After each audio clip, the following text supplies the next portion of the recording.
Passover, the holiday we all love, and in it, possibly the most prevalent custom in all of Judaism, the Seder. Jews from all backgrounds and denominations get together with their friends and family. Everyone dressed so nicely, the china, the food, the wine, awesome. In each Seder, almost everyone has the same thought. For some it takes 5 minutes, for some 10, for some 20, but everyone is thinking it. What takes so long? I mean, I'm sitting here, and we said Kiddush, we washed our hands, and now we're going through the Haggadah. And I'm going through it, and there's 25 pages to go. I mean, it's been a half an hour. I'm starving. How long does it take to tell the story? Jews are slaves in Egypt, God shows up, poofs some really cool plague-type miracles, gets them out, and splits the sea. It's 2 pages tops. What takes so long? Let's shift gears. My grandparents are Holocaust survivors. They once told me how hurt they were, that people are actually denying that it happened. I said, who cares? I see the numbers on your arms, hear the stories about your family, see the tears in your eyes. I know it's real. They said, yeah, but will it be real for your grandchildren and their grandchildren? I said, you're right. What should I do? They thought and said, every year make sure to observe the day that remembers the Holocaust. Do it with your children and grandchildren. Tell them that your grandparents were there. Tell them how you saw the numbers on their arms, tears in their eyes, heard the stories of their families. No one can make all that up. It's impossible. They were there. And then that grandchild is going to tell his grandchildren, my grandfather's grandparents were there. And he's going to tell his grandchildren and their grandchildren. It will go on from generation to generation, and then in 500 years from now, when people are denying that it happened, they'll say, no, it's my grandparents' grandparents' grandparents. They were there. It's been part of our family for years.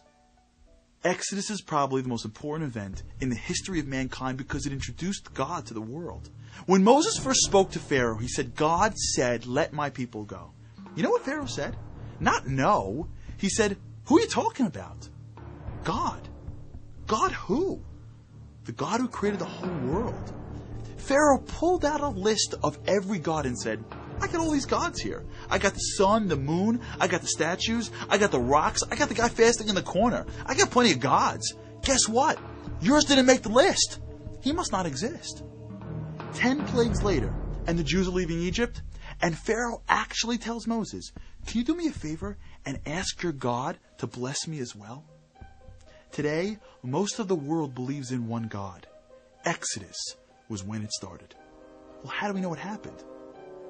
Because before the Jews even left Egypt, God commanded them to get together with their family and friends around the dining room table and talk about it, to have a Seder. And the kids sat around and said, I can't believe it. That was so awesome. Blood and frogs and plagues. That was so cool. And the next year, they said, can you believe the sea split? And years later, they said, can you believe my grandfather's grandfather was there when the sea split? And every generation afterwards, thousands of families tell over the exact same stories they heard from their ancestors. You can't make all that up. That's the power of the Seder. It's when we pass that torch, when we share the most important event in our history to our loved ones, when we take the story from our parents and pass it to our children with love. But it can't just be some story. We were slaves. God saved us. Let's eat. It's an experience. We do things to get people to ask questions. Why is tonight different? We lean. We eat different foods, wine, matzah, maror. We try to relive the experience so that we never forget it. But it depends on us. When we walk into the Seder and say, this is dumb, then it is. But when we walk in knowing what it's all about, we turn that Haggadah into a springboard for reliving our history, recognizing God and sharing our values. It becomes an invaluable part of our year. Okay, but why can't we just eat beforehand? We all know that when we have something important, a big day, a big test, we just can't eat.